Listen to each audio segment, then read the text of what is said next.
Ang pag-usapan natin ngayon mga kabarya, itong mga 10 piso. Ang 10 pesos na barya ay napakarami. So isa ito sa napakarami na barya na ginawa dito sa BSP series.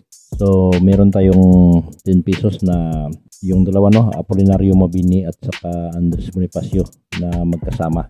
Merong apat na commemorative.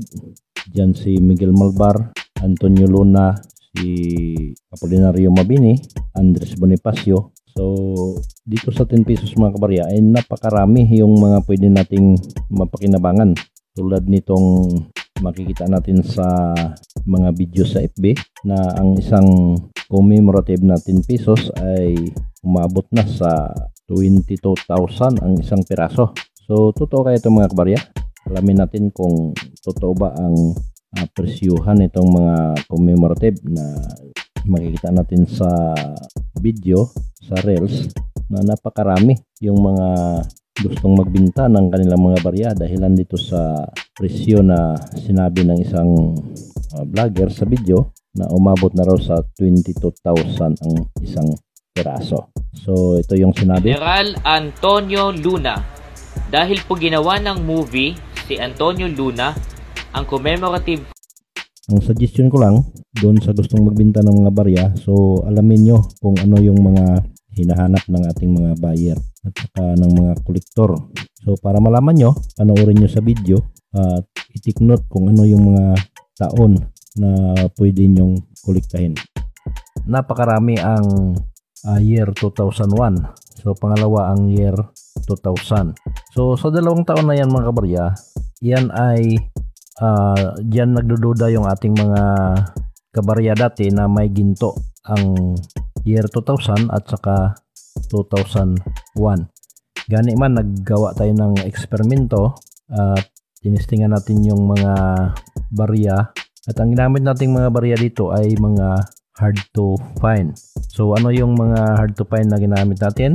Maliban sa year 2000 na semi hard to find, meron tayong ginamit na 2001, 2002 at saka yung iba pang yung 1999 na gawa ng Pilipinas. Lahat ito ay may mint mark. So 2% din ito semi hard to find.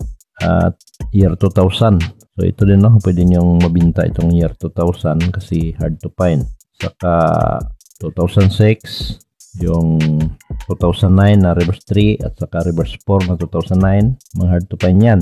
Then 2011 na reverse 3, meron ding 2015 na reverse 2, hard to find din, at saka 2017 na reverse 3.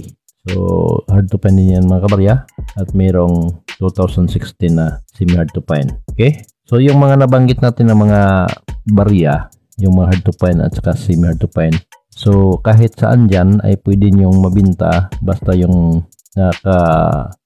linya siya sa hard to find at saka semi hard to find. Yung hindi natin nabanggit maliban doon sa pinag-usapan natin 1997, common yun lahat. Yung 1997 ay common din yun, pero yun nga ang sabi ko, pag meron kayong uncirculated or almost uncirculated ay pwede nyo ring mabinta. Pero doon sa mga circulated na lalo na yung luma na tingnan, so ibili nyo lang yan, no? Ibili nyo na lang sa tindahan kasi hindi yan talaga mabili. Yung 1997 na walang mint mark at saka mga kabarya, ito yung mga 1 piso NGC na aking binibili. Una itong 2017 na NGC semi hard to find at saka 2018 high mint mark. Ayan, kung makikita nyo ang 2018 high mint mark, yung dalawang barya na nasa itaas, yan ang halimbawa ng high mint mark na 2018. Yan ay aking binibili.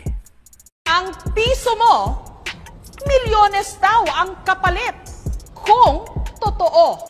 So doon sa mga 1 piso Big Jose Rizal, kung narinig nyo ang aking video doon sa reels or napanood nyo yung sinabi ni Ma'am Jessica Soho na ang piso mo ay 1 million ang kapalit.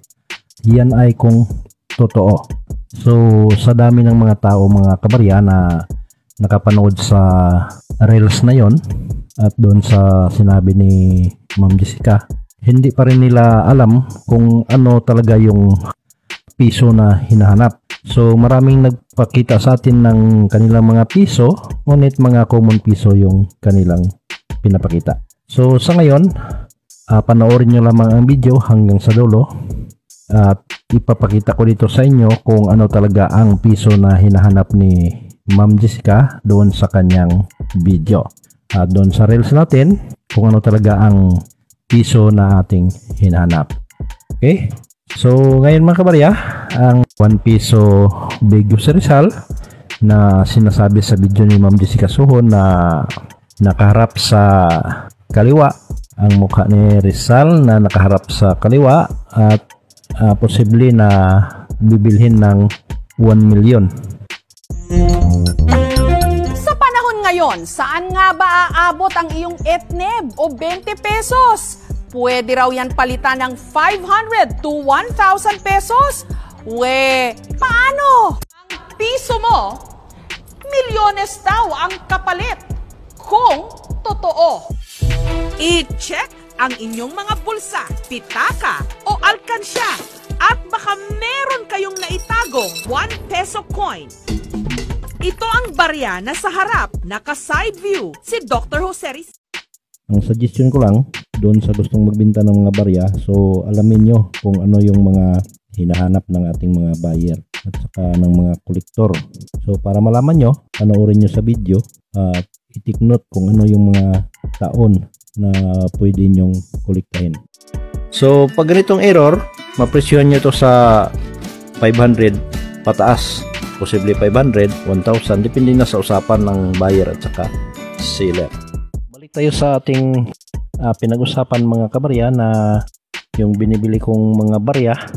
So ang isa lamang dito na pinakamadali nating mahanap yung mga hard to find dito sa 5 piso, especially na sa 5 piso na 1998. Yung may mint mark ay binibili ko siya sa 300 pesos hanggang 1,000 pesos ang isang peraso.